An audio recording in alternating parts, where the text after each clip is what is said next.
The conference room was completely silent when Marcus Hale pointed at me and said those words. Not quiet the way a library is quiet. Silent the way a room gets when everyone knows something terrible is happening and nobody wants to breathe too loud. I had walked into that Monday morning meeting with my laptop bag on my shoulder and a coffee in my hand, same as always. I had no idea it would be the last time I ever sat in that chair. My name is Dana Reeves. I had worked at Pinnacle Solutions for 6 years. 6 years of early mornings, skipped lunches, and answered emails at midnight. I was the senior account manager for our largest client, Harlow Industries. That account alone brought in roughly $4 million a year. I knew every detail of that contract. I knew the client's preferences, their concerns, their history with us. I had rebuilt that relationship almost from scratch, after it nearly collapsed 3 years earlier. But none of that seemed to matter to Marcus Hale, our regional director, when he stood up at the head of that conference room table, looked me dead in the eyes, and said, "Dana, you're fired. Effective immediately. You've cost this company millions, and I will not allow it to continue."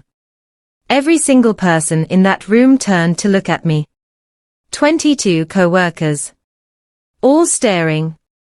I remember the exact feeling. It was like the floor tilted. Not dramatically, not like an earthquake. Just a slow, sickening tilt, like the ground beneath my feet was no longer trustworthy. My coffee cup was still warm in my hand. I hadn't even taken a sip. Marcus wasn't done. He never was. That was the thing about him. He loved an audience. He had transferred into our office 8 months ago from the West Coast division, and immediately started reshaping everything. His management style was loud and fast. He made decisions the way someone flips channels on a television, quickly, impatiently, never staying long enough to understand what was really happening. He told the room that Harlow Industries had sent a formal complaint letter. He said the letter accused our team of mishandling a critical contract renewal, delaying terms, and causing financial damage to their operations. He said the figure mentioned in the letter was $2.3 million. He looked at me the entire time he said it. Then he set a printed letter on the table and slid it in my direction like he was serving me a sentence. "Your negligence caused this," he said. "Pack your things." I looked at that letter. I looked at his face. And something very strange happened inside me. I wasn't just hurt. I wasn't just shocked. I was confused. Because I knew, without any doubt, that what he was describing had not happened. I picked up that letter with steady hands. I am proud of that. My hands did not shake. I read every line carefully while Marcus stood there watching me, arms crossed, like he had already won something. The letter was on Harlow Industries' letterhead. It was signed by someone named Victor Okafor, their head of procurement. The language was formal and sharp.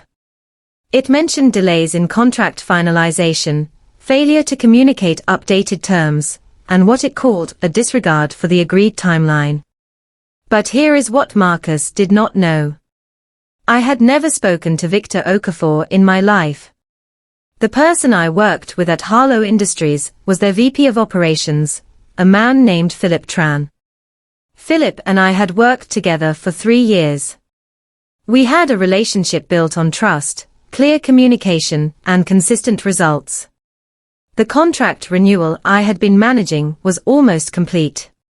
Philip and I had exchanged emails as recently as the previous Thursday. Everything had been on track. So who was Victor Okafor? And why was he writing complaint letters about work he had never been part of? I set the letter back on the table. I looked at Marcus. I said, very calmly, "I'd like to respond to this formally before I leave." He shook his head. "There's nothing to respond to," he said. "I've already spoken to their team. This is done. I walked to my desk. My hands finally started trembling once I was out of that conference room. I sat down in my chair and stared at my computer screen for a full 30 seconds. The office felt strange around me. People were pretending to work, but I could feel eyes on my back. I heard someone whisper something to someone else. I didn't turn around. My co-worker Priya came to stand beside my desk. Priya and I had started at Pinnacle the same year. She was quiet and careful, not someone who got involved in drama. The fact that she walked over meant she was worried. "Are you okay?" she asked softly. "Not really," I said honestly. "Dana, I don't understand what just happened. You've been working on the Harlow renewal for months. I've seen your files." "I know," I said. "Something is wrong with this picture." She nodded slowly. She leaned closer. "Marcus had a call with someone from Harlow last Friday," she whispered. "I saw it on the shared calendar before it was deleted. He marked it private." That stopped me completely. A private call with Harlow on a Friday that was then deleted from the calendar. I had not been included. I had not been informed. And by Monday morning, I was being fired in front of everyone. I started thinking very carefully. I packed my personal items slowly and deliberately. A framed photo of my sister. A small plant I had brought from home 2 years ago. A notebook I used for client calls. I kept my expression flat. I did not cry. I refused to give Marcus, or anyone watching, the satisfaction of seeing me fall apart in that office. Marcus appeared one more time while I was packing. He stood a few feet away, not quite close enough to be confrontational, but close enough to make clear he was supervising my exit. "I want your access badge and your company laptop before you leave," he said. "IT will escort you out." "Of course," I said. I handed them both over without a word. What Marcus did not know was that I had my personal laptop at home. And I had a habit, one I had developed over years of careful work, of keeping personal copies of every major email thread I had ever sent in relation to the Harlow account. Not company files. My own notes. Summaries I wrote for myself. Timelines I tracked personally. Correspondence I had printed and stored in a folder at home, because I believed in documentation the way some people believe in insurance. You keep it hoping you never need it. But you keep it. I walked out of that building at 9:47 in the morning. I sat in my car and I called Philip Tran. Philip answered on the second ring. His voice was warm and familiar. "Dana. I was just thinking about you. We need to finalize the signature pages this week. Are we still on for Wednesday's call?" I gripped the steering wheel. "Philip," I said carefully, "I need to ask you something and I need you to be straight with me." "Of course," he said, the warmth in his voice shifting to concern. "What's wrong? Did Harlow Industries send a formal complaint letter to Pinnacle Solutions about me? About mishandling the contract renewal?" Silence. A long pause. Then Philip said, "What? No. Absolutely not. Dana, the renewal is in great shape. We spoke Thursday. You know where we stand. Have you heard of someone named Victor Okafor from your procurement team?" Another pause, shorter this time. "Victor is relatively new. He joined us about 3 months ago. He's been pushing to get involved in vendor relationships, but the VP team has not authorized him to communicate directly with any of our vendors." Philip's voice changed. It got quieter, more careful. "Dana, what's happened?" "I was fired this morning," I said. "Based on a complaint letter signed by him." The silence that followed was the loudest silence I had ever heard. Philip's reaction told me everything. He didn't try to soften it or minimize it.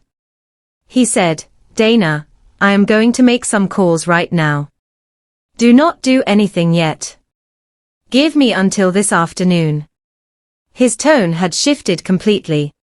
He was no longer warm and conversational. He was focused and direct, the way he sounded when something had gone wrong and needed fixing fast. I drove home. I sat at my kitchen table and opened my personal laptop. I pulled out the folder where I kept my Harlow documentation. It was thick. 6 years of careful records. Email summaries, call notes, timelines, decision logs. Every time Philip and I had agreed to something, I had written it down. Every time I had flagged a concern or pushed a deadline forward, I had documented it. Not because I expected to be accused of anything, but because good account management requires a clear paper trail. I went through everything with fresh eyes. The renewal process had started 8 months ago. I had followed every step correctly. I had communicated updates to Marcus on 3 separate occasions, twice by email and once in a team meeting in October. I had copies of all 3. I pulled them out and laid them on the table. The story those documents told was crystal clear. I had not failed this contract. I had protected it, carefully and consistently, for months. By 2 in the afternoon, Philip called back. His voice was tightly controlled, the way someone sounds when they are managing their own anger carefully. "Dana," he said, "I have spoken to our VP of Operations and our head of legal. What I am about to tell you is not something I take lightly." "Tell me," I said. "Victor Okafor sent that letter without authorization. He does not have the authority to communicate formally with any vendors on Harlow's behalf." The VP team was not aware the letter had been sent until I raised it 30 minutes ago. "Our legal team is currently reviewing it." I sat back in my chair. So the letter was fabricated. "Not fabricated, exactly," Philip said carefully. "It was written on real letterhead. But it did not represent Harlow Industries' position. It was Victor's personal opinion, sent without approval, using company resources." He paused. "There is also something else." "What?" "Victor Okafor met with your regional director last Friday." I checked our visitor log. There it was. The private call on the calendar. The deleted entry. Marcus and Victor, meeting privately, 1 business day before I was publicly fired. "Philip," I said quietly, "I need to ask you something important. Would Harlow Industries be willing to put their actual position in writing?"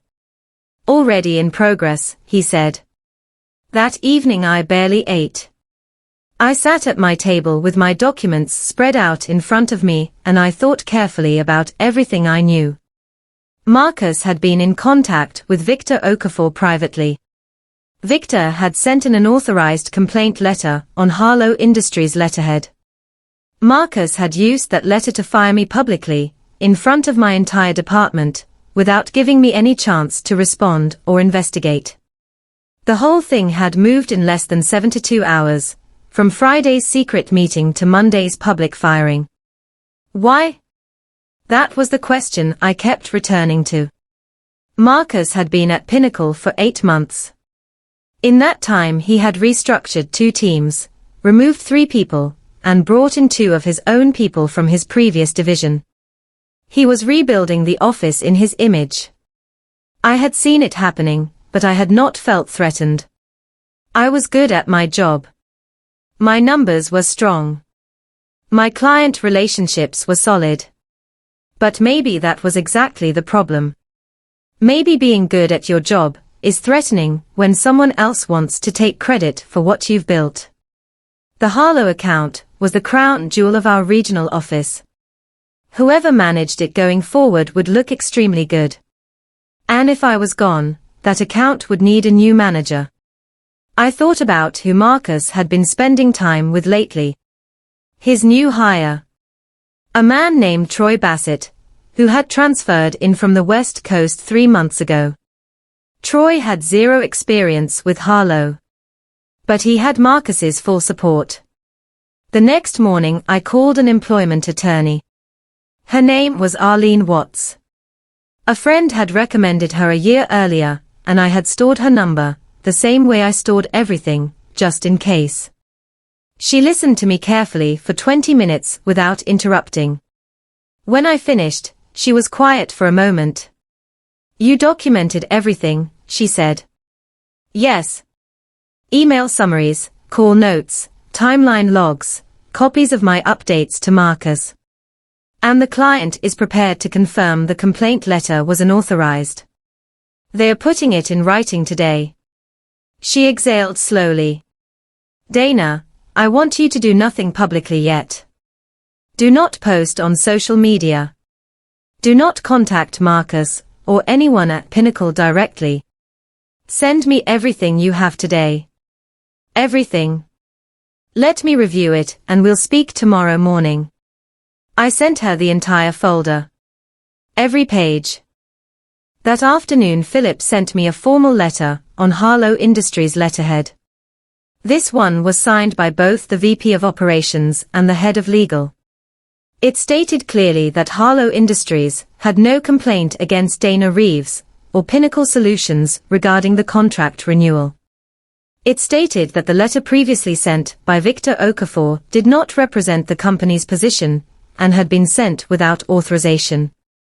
It stated that Harlow Industries considered their working relationship with Dana Reeves to be professional, effective, and valued. I read that letter 4 times. Arlene called me the next morning at 8 sharp. "I've reviewed everything," she said. "What happened to you was wrongful termination. The basis for your firing was a document that the issuing company has now disavowed. Your employer failed to conduct any investigation before acting. And given the timeline, there is a strong case for bad faith termination, particularly if we can demonstrate that your regional director was in contact with the person who sent that letter before it was used against you." "I have evidence of the meeting," I said. "The visitor log entry." "Yes." Philip confirmed it. "Marcus and Victor met at Harlow's offices last Friday." "That's significant," Arlene said. "It establishes a relationship between the person who fired you and the person whose unauthorized letter was used as justification." She told me our next step was to send a formal letter to Pinnacle's HR department and legal team. Not threatening, not emotional. Just factual. Here is what happened. Here is the evidence. Here is the client's official response. Here is our legal position. We would give them 5 business days to respond. I felt something firm settle in my chest. Not anger anymore. Not fear. Just clarity. I knew what had happened to me. I had the documents to prove it. And I was not going to walk away quietly. While Arlene prepared the formal letter, I spent 2 days going through every piece of communication I had saved. I built a complete timeline.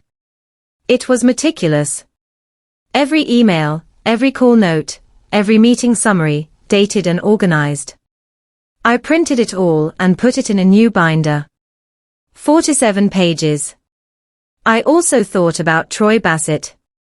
I didn't have direct evidence that Troy was involved. But I thought about the way Marcus had positioned him over the past 3 months. The client meetings Troy had been invited to shadow. The briefings Marcus had started including him in. At the time, I had assumed it was standard onboarding. Now I wondered if it had been preparation. On Thursday, Priya texted me from a personal number. She was careful about it, which told me she was worried about being monitored at work. Her message was short. Troy was assigned to Harlow this morning. Marcus announced it in the team meeting. He said the account needed fresh leadership. Dana, I'm sorry. I stared at that message for a long time. So there it was. Troy was already in my seat. The plan had been executed cleanly. I had been removed, my replacement was installed, and Marcus had used a fraudulent complaint letter to make me look like the problem. Except Philip Tran was still my contact at Harlow. And Philip had just watched his new vendor contact change overnight, without a single conversation with him. Philip called me on Friday. He did not sound pleased. Troy Bassett introduced himself to me by email this morning, he said. Apparently he is now our account manager at Pinnacle. His voice was dry. Dana, I have to tell you, this is not what we agreed to. I have a contract renewal in progress. Transitioning the account manager mid-renewal is not something we consented to. I understand, I said. And I want you to know that I am pursuing this formally. I thought you might, Philip said. There was a pause. I also want you to know that Harlow Industries is considering its options regarding our contract with Pinnacle. A relationship with any vendor is built on trust. When trust is compromised, we have to evaluate whether continuing that relationship is in our interest. Philip was not making a threat. Philip was stating a fact. Harlow Industries was the biggest account in our regional office. Losing them would cost Pinnacle significantly. And the reason they were now considering walking, the reason trust had been damaged, was entirely because of what Marcus had done. The man who fired me for costing the company millions was about to actually cost the company millions. The irony was so sharp it almost made me laugh. I called Arlene immediately and told her what Philip had said. Arlene sent the formal letter to Pinnacle's legal and HR departments on Friday afternoon. I did not see the full text, but she summarized it for me. It laid out the complete timeline. It included copies of my email updates to Marcus. It included the Harlow Industries letter disavowing Victor Okafor's complaint. It included the visitor log information establishing the Marcus-Victor meeting. And it noted clearly that the wrongful termination had destabilized Pinnacle's most significant client relationship. She gave them until the following Thursday to respond. The weekend was quiet. Strangely quiet. I had spent 6 years with my schedule built around Pinnacle. Mondays meant team check-ins. Tuesdays meant client calls. Every week had its rhythm. Now there was nothing to structure my days around and the emptiness was disorienting. I kept myself busy. I organized my documents. I went for long walks. I called my sister and told her everything. She listened without interrupting, which is one of the things I love most about her. When I finished she said, Dana, you sound calmer than I expected. I thought about that. I know what happened, I told her. When you know the truth, you don't have to panic. You just have to wait for everyone else to catch up. She said that was either very wise or very stubborn. Probably both. Tuesday of the following week brought the first crack. Priya texted again, even more carefully this time. HR called Marcus into a meeting this morning. It went long. People are talking. Then, an hour later, Troy got pulled off Harlow. No explanation given. Account is currently unassigned. I read those messages and felt the shift happening in real time. Pinnacle's legal team had read Arlene's letter. They had seen the documents. They had understood what was coming if they did not act. Someone up the chain had started pulling threads. Marcus Hale was placed on administrative leave during the investigation. I learned this from Priya, who had started texting me brief updates every day or two. She told me the internal review had pulled his email records and found the full exchange between him and Victor Okafor, which had started 6 weeks before my firing. The two of them had been in contact for over a month.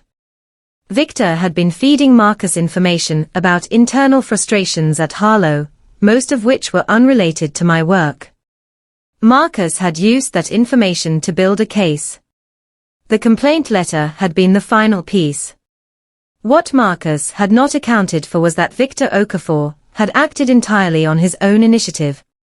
Victor apparently wanted to become the main point of contact between Harlow and Pinnacle, cutting out Philip Tran, who he saw as a rival. Marcus had used Victor's letter without verifying anything about Victor's actual authority. It was a scheme built on mutual ambition and mutual carelessness. And it had collapsed completely the moment Philip Tran started making calls on a Monday afternoon. Priya also told me something that made me pause. Several of my former colleagues had been quietly asking HR whether there was any formal correction coming about what was said in the Monday morning meeting. They hadn't forgotten. Some of them had never believed Marcus's version of events. The formal settlement agreement was signed on a Thursday afternoon. I sat in Arlene's office and read every line carefully before signing. The terms were everything I had asked for. My personnel file was corrected. The basis for my termination was formally reclassified. Pinnacle agreed to send a written communication to all staff who had been present in the conference room on the morning of my firing, acknowledging that the stated reasons had been found to be inaccurate and unsupported by evidence. I received full financial compensation covering 6 months of salary, damages, and legal fees. And Pinnacle offered me formal reinstatement to my position as senior account manager, with full responsibility for the Harlow Industries account through completion of the renewal, at a salary increase of 15%. Arlene watched me read the reinstatement clause. "You don't have to accept the reinstatement," she said. "The financial terms stand either way." "I know," I said. "So what are you thinking?" I thought about Philip. I thought about the renewal that was almost finished. I thought about 6 years of work that deserved to be completed properly, not abandoned, because someone had tried to steal it. I thought about walking into that office again, and sitting at my desk. "I'm thinking I built that account," I said. "And I'd like to finish what I started." I signed. I returned to Pinnacle on a Monday morning, exactly 3 weeks after I had been fired on a Monday morning. I wore the same color I had worn that day, deliberately. I walked through the front door at 8:50, not rushing, not nervous. My badge had been reactivated. My access was restored. My nameplate was back on my office door. Stuart Finch met me in the lobby personally. He shook my hand and said, "We're glad to have you back." It was professional and brief, and I appreciated that he didn't try to make it into something bigger than it was. I walked to my desk. I sat down. I powered on my computer. The written communication to the team had gone out the previous Friday. I had read a copy before I came in. It was clear and factual. It stated that following an internal review, the stated basis for Dana Reeves' termination had been found to be inaccurate. It stated that the complaint used to support the decision had been disavowed by the issuing organization. It stated that Dana Reeves had been reinstated. It did not mention Marcus by name. It did not need to. Everyone who had been in that conference room could read between the lines. The man who had stood at the head of the table and called me negligent in front of 22 people had been found wrong. Formally, officially, in writing. Priya came to my desk within the first 10 minutes. She didn't say much. She just stood beside me for a moment and said, "Good." That was enough. A few others came by throughout the morning. Some said they had never believed Marcus's version. Some said they were sorry they hadn't said anything at the time. I didn't hold it against any of them. I understood how these things work. You don't speak up in the middle of a firing. You wait to see what the truth turns out to be. Philip called at noon. Welcome back, he said warmly. Are we still on for Wednesday? We are, I said. Good. Because I have the final signature pages ready, and I'd like to close this out before the end of the month. We closed the Harlow Industries renewal on a Wednesday afternoon, 3 weeks later. It was the largest contract renewal Pinnacle Solutions had completed in 2 years. $4.2 million. Multi-year terms. Expanded service scope. Philip and I had spent months building toward that moment, and nothing, not Marcus, not Victor Okafor, not a fraudulent complaint letter, had stopped it from happening. After we signed off on the call, Philip said, Dana, I want you to know something. We never had any intention of taking this account anywhere else. That was never the question. I know, I said. But it helped that you let them wonder. He laughed. It did, didn't it? Marcus Hale did not return to Pinnacle after his administrative leave. I was not told directly what happened to him. But Priya confirmed quietly that he had resigned rather than face a formal disciplinary process. Troy Bassett transferred back to the West Coast Division within 2 weeks of my return. Neither of them said anything to me before they left. I did not expect them to. Victor Okafor was a different story. Philip told me, about a month later, that Victor had been formally reprimanded by Harlow's legal team for unauthorized use of company letterhead and resources. He had been reassigned to an internal role with no external vendor contact. Philip said it carefully, without satisfaction, just as a matter of fact. I thought about Victor sometimes. He had been ambitious and careless. He had tried to maneuver himself into a position of influence, and instead handed me the evidence that rebuilt my career. There is something almost instructive about that. The things people do in the dark, assuming no one is watching, have a way of becoming very visible very quickly once someone starts looking. What I thought about most was the documentation. 47 pages in a home binder. Notes I had made for myself, never expecting anyone else to read them. That habit, built over years of careful work, had been the difference between a false accusation sticking and being dismantled completely. 6 months after my reinstatement, Stuart Finch called me into his office.